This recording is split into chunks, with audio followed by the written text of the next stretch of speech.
नमस्कार दोस्तों, मैं राजेश्वर जायसवाल हूँ। आप देख रहे हैं द नीति न्यूज। द नीति न्यूज में एक बार फिर से आप सभी का स्वागत है।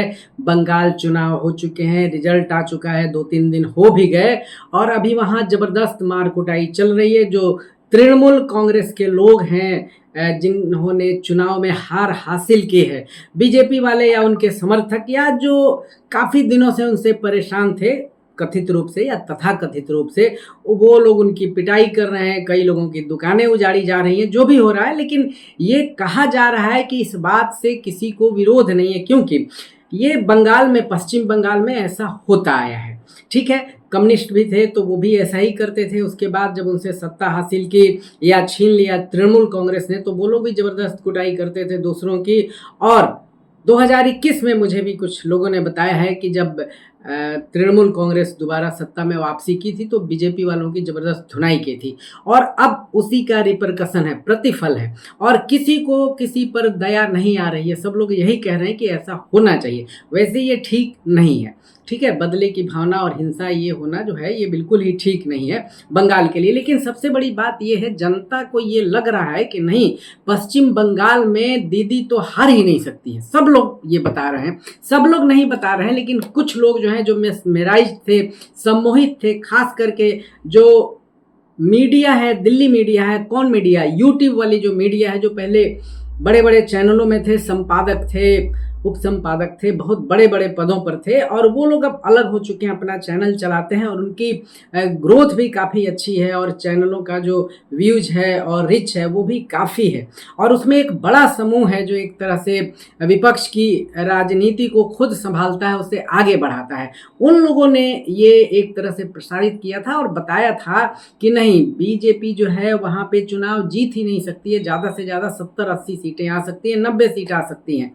ठीक है, और 1-2 बार पहले जो गलत हुआ था एग्जिट पोल, उस पर भी लोगों का दावा है कि नहीं, ऐसा होगा नहीं, लेकिन ऐसा हुआ है। इसके पीछे का सबसे बड़ा कारण जो ये है, बीजेपी बहुत ज़्यादा मेहनत करती है ग्राउंड लेवल पे। मेहनत करके वो सत्ता में आकर क्या करना चाहती है, ये मैं नहीं बता सकता और ये कोई नहीं बता सकता। लेकिन सत्ता में आने के लिए, सत्ता प्राप्त करने के लिए भाजपा बहुत मेहनत करती है और इसको कहने में मुझे कोई गुरेज नहीं। और जो विपक्ष के लोग हैं, जो मीडिया वाले हैं, जो विपक्षी मीडिया है, वो भी इसको कहते हैं।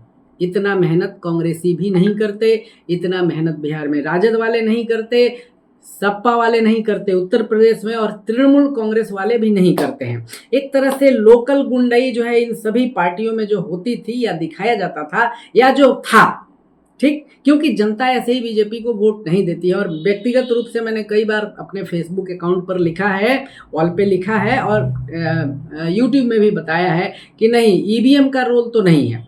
थोड़ी बहुत कहीं गड़बड़ियां होंगी, जो टेक्निकल फॉल्ट है उसकी बात अलग है, लेकिन ज़मीन पर हमने बिहार में उन लोगों को, दिल्ली में और उत्तर प्रदेश में काम करते हुए देखा है। वो हर घर पे चले जाते हैं, हर जगह चले जाते हैं। सोच लीजिए कि जनता का जो भी उस हिस्सा है उसमें 15-20% लोग ये अपना ठेल के भेज देते हैं उनको समझाने के लिए। जहां नहीं मिलना होता है वहां भी जाते हैं लोग कि 100 वोट में से 2-4 तो आ जाएगा, जीत इसी तरह होती है। लेकिन सबसे बड़ी बात यह है दोस्तों कि आखिर दीदी गई क्यों। ये लोग बता भी रहे थे कि 4 मई दीदी गई।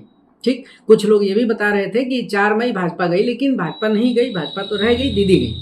तो इसके कुछ कारण हैं और क्यों हुआ, ये बंगाल में हमने बहुत लोगों से बात की है, व्यक्तिगत रूप से 20-25 लोगों से बात की है, जो न तो भाजपाई हैं न तृणमूल के हैं। हो सकता है थोड़े बहुत हो भी उसमें, लेकिन उन लोगों ने बहुत ही शुद्धता से बताया है। जिसमें सबसे जो बड़ा कारण बताया है दोस्तों, जिससे महिलाओं का वोट दीदी को नहीं मिला, वो कारण आरजीकर मेडिकल कॉलेज में जो एक लड़की थी, छात्रा थी एमबीबीएस की, उनका बलात्कार हुआ था, उसको सबसे बड़ा कारण बताया है लोगों ने। जो ठीक है, और इस हत्याकांड के बाद न्याय अभी तक नहीं मिला है। दरअसल जो छात्रा जिनके साथ ये दुर्व्यवहार हुआ था और जिनकी अमानुषिक हत्या की गई, उनकी माँ भी चुनाव लड़ चुके हैं अभी भाजपा की तरफ से और उन्होंने जीत हासिल की है।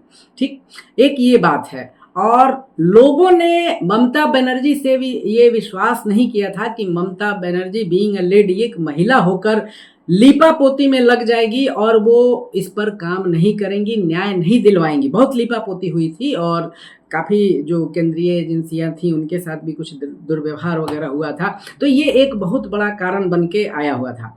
एक दूसरा कारण जो है जिसका प्रतिफल अभी दिख रहा है और भाजपा वाले चढ़े हुए हैं, या जो लोकल जो लोग हैं जो दबंग हो गए हैं उसमें, और कुछ तृणमूल के लोग भी अब उसमें शामिल हो गए हैं, वो भी भाजपा में आके मिल गए हैं। पहले से ही वामपंथी लोग तो मिले हुए हैं। तो स्थानीय नेताओं के द्वारा जो आम आदमी को डराया जाता था, धमकाया जाता था, चुनाव के बाद जो है सेंट्रल फोर्स चला जाएगा तो आपको कौन बचाएगा, ये भी एक बात है। तृणमूल कांग्रेस के लोग बताते हैं, कह रहे थे लोगों को कि भाई तुमको बचाएगा कौन, ये सीआरपीएफ वाले तो चले जाएंगे, ठीक है, तो कौन बचाएगा। और इसके पहले भी जो 5 साल 10 साल से होते आया है, तो ये एक कारण रहा है कि लोगों को लगा कि भैया अब इस डर को ख़त्म करो, क्योंकि भाजपा का स्टाइल कुछ अलग है। और मतलब मान लीजिए वो लोग भी कुछ दबंगई अभी दिखा रहे हैं, उनके कार्यकर्ता कुछ दिनों में शांत हो जाएगा, क्योंकि भाजपा को अपना फेस ठीक करना होगा। नहीं तो ये दिक्कत हो गई कि सब लोग जैसे गुड़ गोबर करते हैं, आप भी उसी तरह के हैं, ठीक है। तो ये बात है, भाजपा पर भी ये आरोप पहले से लगता रहा है, इसमें कोई शक नहीं है। लेकिन वो समय समय पर सुधार करते रहते हैं और दिखाते हैं कि नहीं नहीं हम थोड़े से अलग हैं, एक बात है। और औद्योगिक क्षेत्र जो है उसमें स्थानीय ग्रामीण लोगों को रोजगार नहीं मिलना, ऐसा तो नहीं है। बंगाल के लोग बिहार वालों से और यूपी वालों से कम ही बाहर जाते हैं लेकिन कम जाते हैं। तो यह भी एक है कि भाई उनको रोजगार नहीं मिल रहा है, रोजगार के साधन नहीं मिल रहे हैं, इस कारण भी लोगों ने उनको वोट नहीं दिया है। अब कोई भी स्टेट हो, 5-4 हज़ार रुपये से कहीं काम नहीं चलता है। केवल 5 किलो अनाज जो सरकार दे रही है उससे काम नहीं चलता है। मोटा अमाउंट चाहिए आपको बच्चों को पढ़ाने के लिए, आपके खर्चे के लिए। फैशन वगैरह जो है उसकी बात अलग है, तमाम तरह की चीज़ें हैं। हेल्थ है, जो हेल्थ की सुविधाएं हैं वो सभी जगह महंगी है। लेकिन एक बात है जिसने भाजपा को वहाँ मदद किया, आयुष्मान कार्ड जो है, प्रधानमंत्री जनौषधि केंद्र जो है उसमें सस्ती दवाइयाँ मिलती हैं, ये भी है। वैसे एक चीज़ तो है कि बंगाल में खाना वगैरह बहुत सस्ता मिलता था, लेकिन अब थोड़ी स्थिति बदलेगी, बढ़ सकता है रेट वगैरह, अब देखने वाली बात है। सबसे बड़ा एक कारण है जो पढ़ा लिखा वर्ग जो है वहाँ पर उसने सरकार का विरोध किया, उसमें शिक्षकों की नियुक्ति हुई थी। ये संभवतः ये 2016 से ये मामला चल रहा था, धीरे धीरे चल रहा था। 26,000 शिक्षकों की नियुक्ति हुई थी और उस पर कुछ केस मुकदमा चला, उस पर कुछ बहसबाजी हुई और उसमें पूर्व शिक्षा मंत्री पार्थ चटर्जी जो हैं उन पर ये आरोप लगा कि उन्होंने पैसे लेकर के नौकरियां दी हैं, ठीक है। उस कारण भी इसमें गड़बड़ी हुई, हाई कोर्ट मामला गया, सुप्रीम कोर्ट गया। लगभग इसमें 20 हज़ार के लगभग तो योग्य शिक्षक रहे ही होंगे, उनकी नौकरियां चली गई। तो एक तरह से उन लोगों ने माना कि भाई ये पार्थ चटर्जी के कारण हुआ है और दीदी के कारण हुआ है, अर्थात टीएमसी सरकार के कारण हुआ है। तो उन लोगों ने जबरदस्त विरोध किया और पोस्टल बैलेट में भी आगे रहे वो लोग और उन्होंने वोट दिया है जम के। और पूरे शिक्षक समुदाय जो है, बंगाल पढ़ने लिखने वाली जगह भी है, तो वहाँ पे शिक्षक समुदाय पूरे स्टेट में फैले हुए थे और इन लोगों ने तृणमूल कांग्रेस का जम करके दुष्प्रचार किया, जिसका फायदा भी भाजपा को मिला। और बहुत सारे जो भाजपा के नेता थे लोकल स्तर पर, उन शिक्षकों से मिलकर ये काम भी कर रहे थे। और यह नाराजगी जो है ये भारी पड़ गई ममता दीदी पर और सरकार उनकी चली गई। आसनसोल वगैरह जो एरिया है उधर काफ़ी अवैध बालू का खनन वगैरह चलता रहता है और कोयला वगैरह का जो व्यवसाय है उसमें भी नेताओं की मिली भगत होती है और वसूली होती है। वो तो बिहार में भी देखने को मिलता है, बालू वगैरह का तो मामला है, वो आप सभी जानते होंगे। और इसके कारण भी आम जनता जो है वो नाराज थी। आपने एक गाना भी सुना होगा, जो शायोनी घोष हैं वहाँ एमपी है, मेंबर ऑफ पार्लियामेंट है, बहुत बढ़िया बोलती हैं, कम्युनिकेशन स्किल उनका बहुत बढ़िया है। ये प्रचारित हुआ एक गाना भी उन्होंने गाया कि आँखों में काबा ओठों पे मदीना, इस तरह का एक गाना गाया है उन्होंने।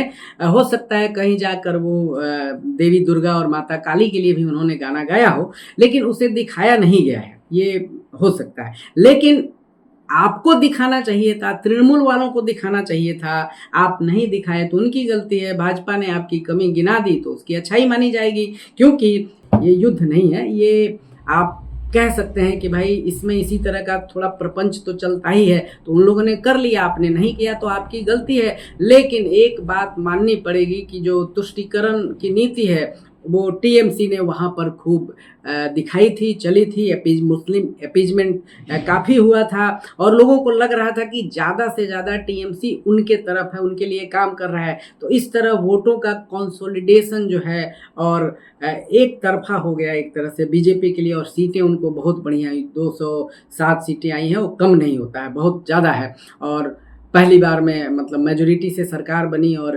इतना ज़्यादा भर भर के लोगों ने वोट दिया है, तो ये मजाक नहीं है।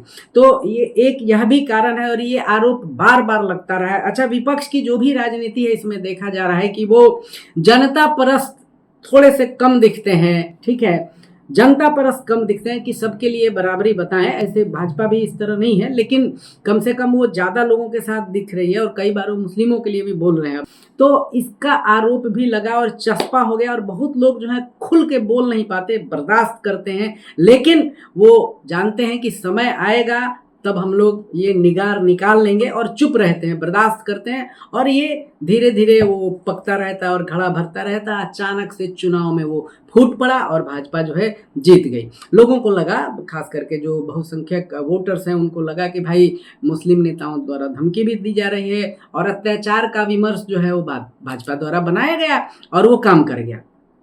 टीएमसी के हार के कुछ यही प्रमुख कारण है कि अत्याचारी और निरंकुश सरकार हो गई थी, ठीक है।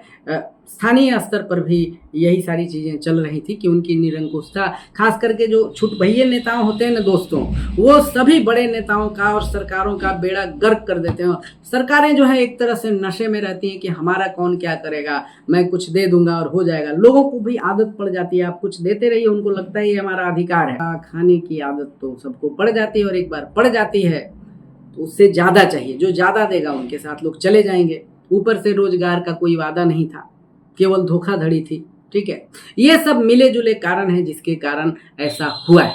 तो ये बंगाल का ये एक मुख्य कारण है। उसके बाद जो उनके नेता हैं वो दिल्ली में ज़्यादा फेमस है। दूसरी बात है, एलिट पॉलिटिकल जो एजेंडा है उनका बहुत चलता है। मतलब वहाँ एक तरह से जो विशिष्ट लोग हैं, हीरो हैं, हीरोइन हैं, बहुत बड़े आर्टिस्ट हैं, जो जनता के निचले समूहों को कुछ नहीं समझते हैं, बंगाल में ये सब बहुत होता है, ठीक है। और भाजपा ने इस पर बहुत दिनों से काम किया था, बहुत सालों से काम किया था और ये सब मिला जुला के जो बहुत ज़्यादा सीटों की संख्या आई, 206, 207, तो ये बहुत बड़ा कारण बन गया कि पश्चिम बंगाल में और ये भाजपा की सरकार बन गई। श्यामा प्रसाद मुखर्जी जो हैं सबसे पहले जनसंघ के संस्थापकों में से एक थे और बहुत प्रमुख नेता थे। तो एक तरह से भाजपा उनको श्रद्धांजलि देगी और उनके नाम का भी बहुत ज़्यादा प्रचार हुआ वहाँ पर भाजपा के द्वारा।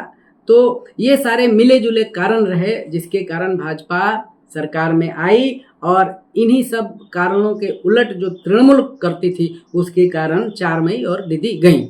धन्यवाद दोस्तों। अगर हमारा ये वीडियो आपको ठीक लगे तो कृपया इसको शेयर करें, लाइक करें, कमेंट करें और सब्सक्राइब अवश्य ही करें। Thank you.